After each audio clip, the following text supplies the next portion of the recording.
Question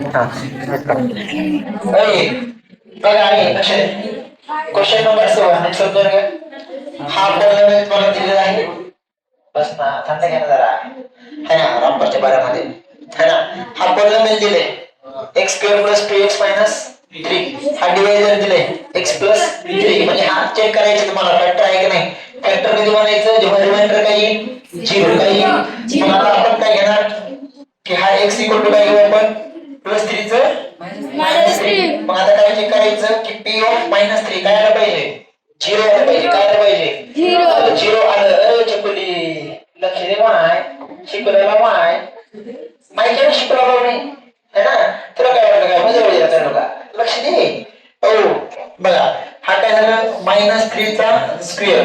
जिथं जिथं x तिथं तिथं काय ठेवायचं होता मायनस 3. हा मायनस 3 सांगा पिल्लू मायनस 3 चा स्क्वेअर किती नाही 2 इंटू हा मायनस आहे किती झालं मायनस 6 झालं की नाही. हा मायनस 3 मला सांगा हा मायनस मायनस काय झालं प्लस. पण साइन कसं असेल मायनस 2 मायनस सॉरी 9 मायनस 9.